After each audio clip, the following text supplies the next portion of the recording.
3.0 版本它终于来了，心心念念的草元素也终于时装了。草元素的到来给我们带来两种非常有趣的元素反应，激化和绽放，有别于以往的增幅和聚变反应。这两者算是两个全新的元素反应体系，但同时新老反应之间也是有着千丝万缕的联系的。这期视频呢，我会带你们好好的认识这两种反应。先说激化反应吧。首先，雷草相遇会发生激化反应，这里我先给怪施加了草元素，然后再给怪施加雷元素。此时我们可以在怪的身上看到原激化的字样，说明激化反应成功，小宝正式进入了原激化的状态。没错，它更类似于超导，给怪施加的是一个状态。该状态我们可以从怪身上的特效看出来，有这种类似绿色的雷光，就说明怪处于原激化状态。既然是状态，那就有持续时间，实测在8-9秒的样子，通常是8秒出头。处在该状态下的怪头上会一直显示草元素，和先后手的顺序无关。即便是先雷后草，怪身上也会显示草元素。这个草元素是激化状态的标志。此时若是我们用水元素又或是火元素去反应，则会消耗掉该草元素，原激化状态也会随之消失。所以若是主打雷草反应的配对，最好就别加这两种元素的角色了。在原激化状态下，我们用雷元素去攻击怪，会触发超激化反应，该反应会增强该次雷伤。听着是不是觉得和增幅反应类似？但其实两者完全不一样。超激化反应更像是深壑、云锦之类加伤，它给你的是一个基础伤害，然后只是你的双爆、加伤这些。可以看到我这里80级不穿装备的克勤，元素战绩的一段伤害是96，后续伤害是68、321，但打了超激化反应后直接变成了646，后续伤害变成了618、321，伤害翻了6倍不止。这里其实计算一下就可以知道是提高了550的基础伤害，646减96等于550，618减68也是等于550。顺便说一下，这里321的伤害数字没有变高的原因是元素附着是有 CD 的，只有能附着的伤害段数才能打反应，这点是元素反应的基本原理了。然后是穿了深以物的克勤，元素战绩一段伤害是1028，触发了超激化的伤害是4333。所以可以很明显的看出来，超激化反应并不像蒸发融化一样是按倍率去增幅该伤害的，而是像深壑云锦一样去增加该次伤害的。然后是慢激化，假如我们用草元素去攻击处在原激化状态下的怪时呢，则会触发慢激化反应。和超激化反应同理，慢激化也会增强该次攻击伤害。这里我用的是20级的科莱，回旋镖原本伤害是44，触发了慢激化后变成了80，可以发现加伤的程度很低，所以我怀疑激化的加伤和等级是有关系的。然后我把克莱从20级拉到了40级，回旋镖从原本的77伤害变成了178，基础伤害提高了不少，说明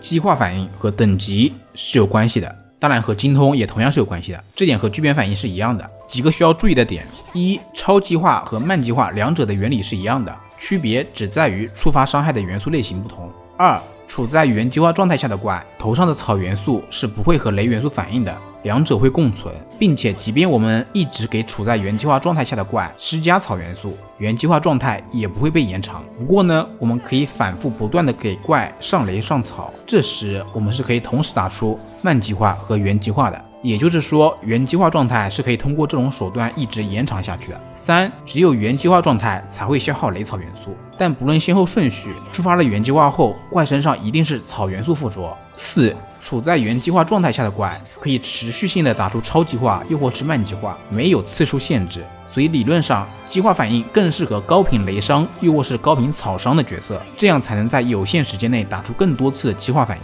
更准确的说，是能高频附着雷草元素的角色，而且最好是段数高伤害低，这样收益才会来得更大，不然可能还不如打其他反应。当然还有其类似云锦深壑的加伤模式，也注定了会更适合高频伤害类型的角色。五、最后需要注意的一点是，假如你想玩激化反应，那么队伍中最好不要有能在后台施加水火元素的角色了，因为会与草元素发生反应，强行结束激化状态。那么关于激化反应就先说到这里了。然后是绽放反应，绽放反应很有意思。首先，水草相遇会发生绽放反应，并生成草原核，在一定时间后，据我测试是6秒之后，该草原核会发生爆炸，造成草元素伤害。生成的草原核数量只与反应次数有关，一次绽放反应那就是1颗，最多5颗，超过这个数量就会爆炸，范围不算小，差不多就这么大，并且该爆炸对敌人和自己都是生效的，但自己受到的伤害相比敌人而言是很低的，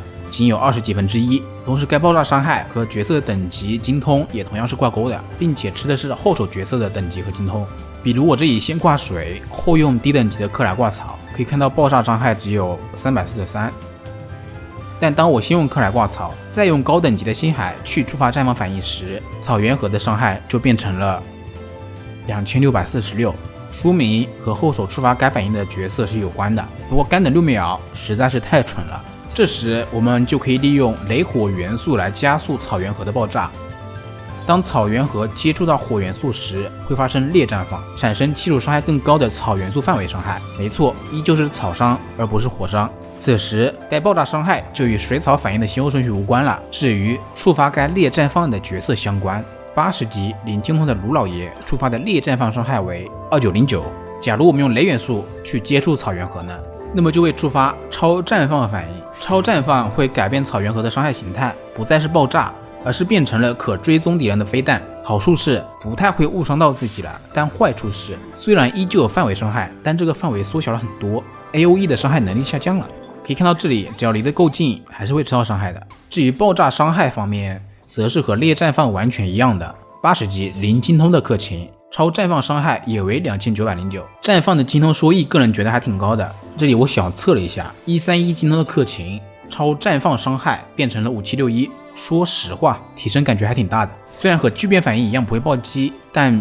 伤害破万不是轻轻松松。要知道草原盒是可以被分析角色吸引的，所以只要敌人够多，我的水草附着频率够快，最后再切高精通火雷角色去触发，那么是可以实现鞭炮乱炸一样的效果的， AOE 效果拉满，并且伤害拔群。我在此预言，绝对会有相关类型的配对出现的。而且由于绽放反应的特殊性，我们只需给触发绽放反应的火雷角色对精通即可，是很方便的。而且好像目前已经有相关的配对了吧。最后简单总结一下绽放反应吧。草原盒自身等待6秒后会发生爆炸，造成范围草伤，利用雷火元素去接触草原盒，可使其加速爆炸，造成基础伤害更高的草伤。雷元素触发的叫做超绽放，火元素触发则叫做烈绽放。两者伤害是一样的，区别只在于伤害的形式。烈绽放是地雷，超绽放是飞弹。最后也是最重要的一点，草原盒爆炸的伤害仅与最后触发爆炸的角色的等级和精通相关。那么关于激化和绽放反应就是这样了，更详细的等级和精通的收益数据就交给大佬们去测算好了。我的个人能力还是有限的，就当我是抛砖引玉好了。就我个人而言，我认为激化和绽放反应的强度还是不错的，虽然可能比不上传统的蒸发融化，但能好好利用的话，效果绝对会比想象中来的好。特别是绽放反应吧，虽然我看大家都在吹激化反应，但我觉得绽放反应可能反而会是强度更高的那一个，因为它给谁对精通会更明确，而激化反应如何去平衡精通和其他城区的收益会是一个问题吧。以后打激化反应的雷草角色，精通杀应该会取代攻击杀，至于其他部位的选择则不会有变化吧。最后是燃烧反应，燃烧反应感觉也没啥好说的，还是简单讲一下吧。给怪上草，然后上火，怪身上就会被点燃，持续不断的燃烧一段时间，这就是燃烧反应。假如在此期间我们一直上草呢，它就会被一直点燃，直到死去。但是燃烧的伤害是不会叠加的，所以这么做并没有什么意义。同时，它虽然在不断的给怪上火，但元素量也是不会叠加的，所以一旦与其他元素反应，火元素消耗完了，那燃烧反应也同样会终止。总的来说，依旧是一个没什么大用处的反应，伤害也不够看，好像也只能拿来破草盾了。说到破盾，最后再简单说一说草元素的破盾能力好了。目前来看，草元素和冰封炎都无法反应，所以破相关的盾就只能是全靠伤害怼了。水盾一直以来都是最难破的盾，因为没有克制元素，不过现在有草元素了，破水盾会方便很多。雷盾一如既往啥元素都能破，草元素也不例外。火盾则不太行，草元素被火究极无敌克制，破盾速度相当慢。总的来说，草元素的加入对破水盾来说是一个好消息，其他盾则就那样吧。那么以上就是本期视频的全部内容了，如果有帮助到你，还请别忘了点个赞支持一下博主。后续我会出科莱的相关攻略的，为什么不出提纳里？因为我又玩了77，之后若是抽到的话我会考虑出的。那么我是思凡，我们下期再见吧。